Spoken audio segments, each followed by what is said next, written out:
Companion the first big hit of 2025? Let's talk about it.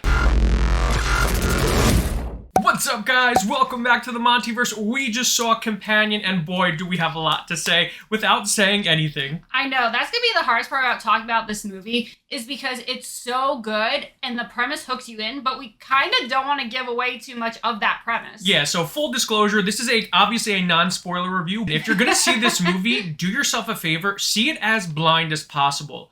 I know that there's a lot of promotional material out there. I would avoid seeing any of that if you haven't already. If you have, there's still a ton more in the film to actually hook you in and surprise you, but please, don't look into it. Don't check out any spoiler reviews. Go in there as blind as possible because you will not regret it.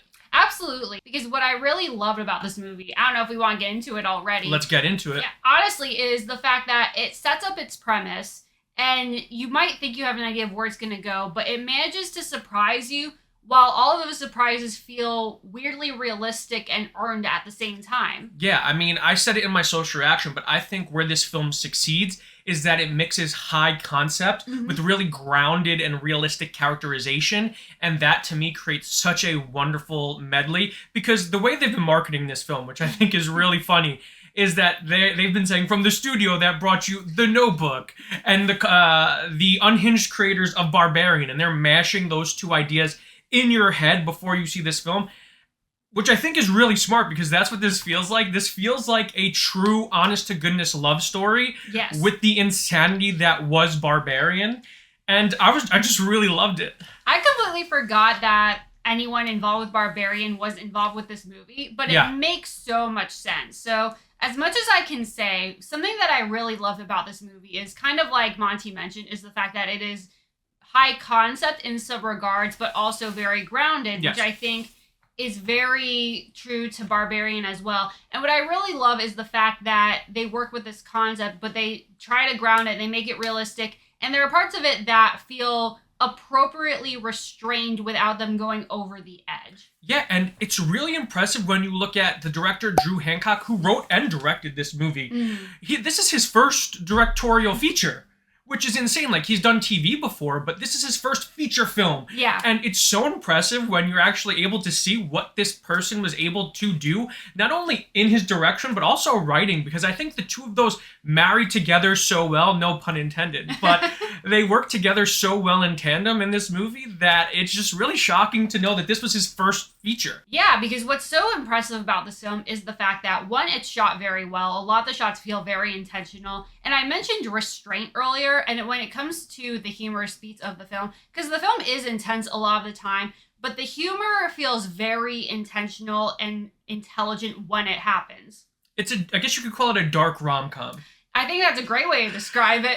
It definitely has a very twisted sense of humor. You will find yourself laughing out loud uncontrollably at multiple points during this movie, and not in a way that you feel bad about. It's definitely, the intentionality is there behind it, but it's also such a fantastically, thematically important movie that it was just, the tone of it is really impressive as well. It really is. And I mean, we need to get into it. A lot of that can be attributed to the performances in this movie, which are fantastic. Yeah, because, I mean, I guess the one we have to talk about is the one that the most dominating performance of this movie, and that's Sophie Thatcher, who is evident from this movie, a star on the rise. And this is I think, star-making performance, because I know that she was in Yellow Jackets, a series that is beloved by many people.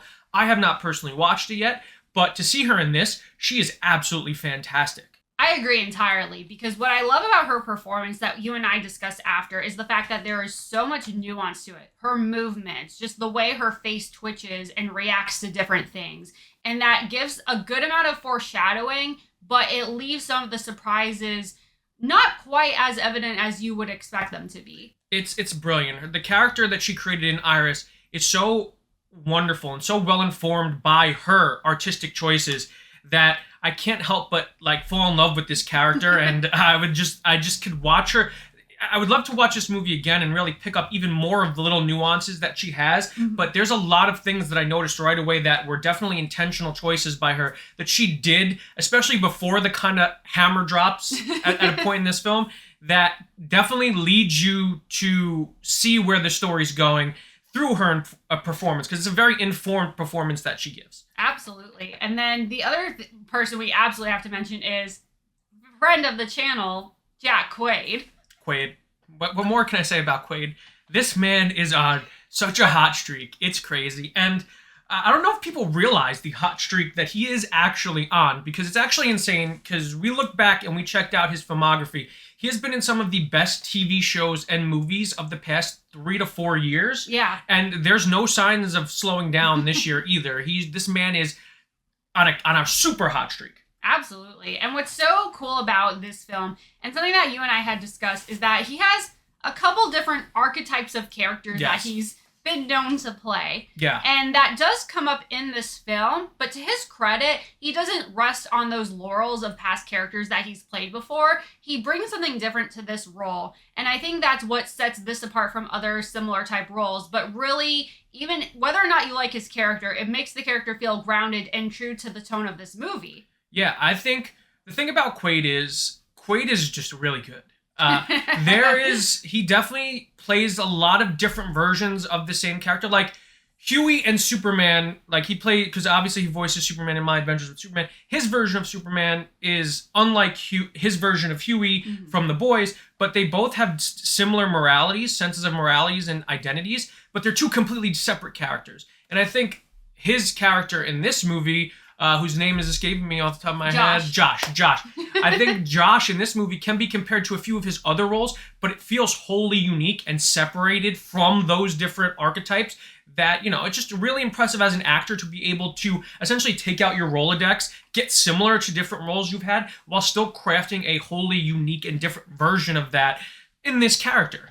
Yeah, because his character in this film does thematically represent some very clear issues that exist in the world today, very blatantly, but I can't compliment this film enough for the way that it's restrained and that it plays with these themes very subtly until it kind of drops the ball on you at a certain point, but that's what makes it feel even more impactful.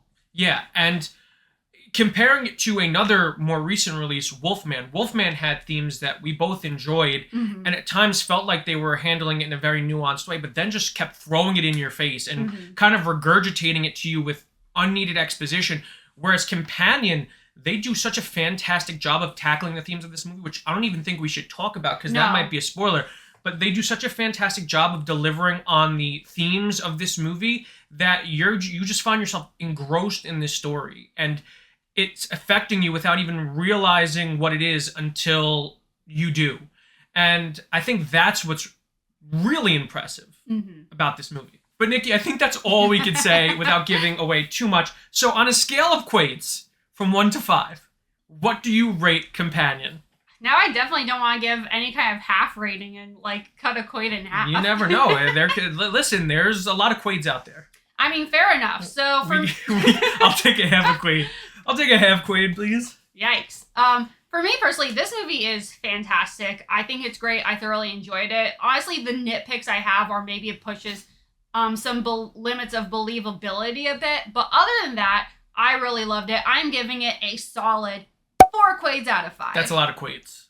Okay, for me, I went into this with pretty high expectations. A lot of people I know saw it and said that they really enjoyed it. So when I went in here, I wasn't expecting to enjoy it nearly as much as I did because this movie absolutely blew me away. I think this is a really impressive feat. It punches way above its release date. For a January film, this is excellent and sets a bar extremely high for a stacked 2025 with really great films. So, I mean, I'm going to have to give this movie, sorry, Jack, I'm going to have to give it 4.5 Quaids out of 5 because I really loved it. I love the performance of Sophie Thatcher. I can't wait to see what she does next because she is a star. That being said, if you guys have not seen this movie yet, do yourself a favor, go out and watch Companion, and please do not get spoiled because you really want to enjoy this one going in as blind as possible. If you like this video, make sure to give it a huge thumbs up. If you're new to the channel, subscribe and hit the notification bell to stay up to date on all of our latest content. If you want to check out our other reviews, click the link on the page. Until next time, guys, stay versed.